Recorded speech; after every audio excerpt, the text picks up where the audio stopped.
क्या पलट गए हम मोदी?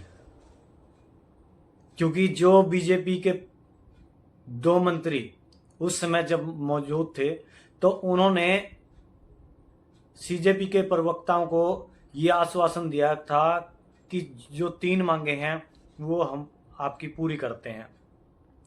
अब पहली था धर्मेंद्र प्रधान जी का इस्तीफा, वो हो चुका है। और जो सेकंड प्रदर्शनकारी थे उन पर किसी प्रकार की एफआईआर दर्ज नहीं होगी। लेकिन बीजेपी अब अपनी बातों से मुकर रही है, क्योंकि कुछ ऐसी बातें सामने आई हैं जो दिल्ली में, बिहार से, आसाम से, कि बहुत सारे लोगों का एक अनाउंसमेंट हो चुका है। एक फोटो शेयर किया है बिहार में पटना पुलिस ने, और ये कहा कि जैसे ही इन लोगों के बारे में जानकारी मिलती है तो वहां पे नंबर दिया है कि इस नंबर पर संपर्क करें और पुलिस का सहयोग करें। और बीजेपी कहती है कि हमने पैलेट गन नहीं चलवाई है। दैनिक जागरण के एक समाचार पत्र में ये साफ साफ दिखाया गया है कि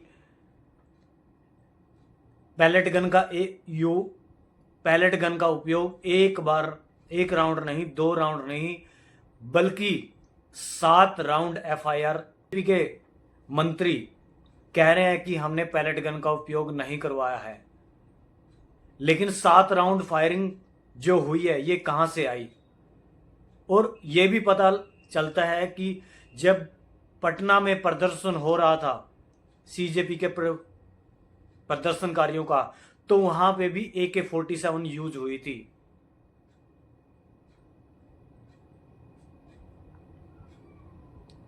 और जो पैलेट गन का यूज हुआ था, जो 5 राउंड है, वो 5 राउंड लोगों के बीच में लगी है, और जो 2 राउंड फायरिंग है वो जमीन पे लगी है। लेकिन फिर भी लोग ये कह रहे हैं, बीजेपी वाले, कि हमने पैलेट गन का उपयोग नहीं किया है। अगर किया है तभी तो उनको लगी है। और सबसे मेन चीज, एक वीडियो सामने आ रहा है जिसमें बकायदा ये बोला गया है कि दिल्ली में जो हॉस्टल में रह रहे छात्र है, जो प्रदर्शनकारी थे, उनको एक एक करके पुलिस उनको ढूंढ रही है, उन पे मुकदमा दर्ज कर रही है और उनको गिरफ्तार कर रही है। लेकिन सीजेपी के प्रवक्ताओं ने यही कहा था कि जितने भी प्रदर्शनकारी है उन पर किसी भी प्रकार का मुकदमा बीजेपी सरकार नहीं करेगी। और जहां पे डबल इंजन सरकार है वहां पे ज्यादा हो रहा है। अगर दिल्ली की बात करूं तो दिल्ली में भी बीजेपी सरकार है। अगर पटना की बात करूं तो पटना, बिहार में तो बीजेपी की सरकार है। और भी बहुत सारे ऐसे स्टेट हैं जहां पे बीजेपी की सरकार है, जो ढूंढ ढूंढ कर छात्रों को परेशान कर रही है, उनके घर वालों के ऊपर मुकदमा दर्ज कर रही है। इसका मतलब यही है कि बीजेपी के जो मंत्री है, जो उस समय मौजूद थे साइन करने के ऊपर, तो वो अपनी बात से मुकर रहे हैं। और सीजेपी के प्रवक्ताओं ने साफ साफ ये कहा है कि हमें दोबारा से प्रोटेस्ट करने पर मजबूर ना करें, क्योंकि पहले जो प्रोटेस्ट हुआ था उसमें जब लोग बैठे थे तो उनको ये उम्मीद नहीं थी कि हम यह सक्सेस कर पाएंगे या नहीं। लेकिन अब तो उनको उम्मीद हो चुकी है कि हम सरकार को हिला सकते हैं। क्या बीजेपी अपनी बातों से मुकर चुकी है? क्या बीजेपी अपनी बातों पे अड़ी रहेगी? क्या सीजेपी के प्रवक्ता दोबारा से प्रोटेस्ट करने के लिए मजबूर होंगे?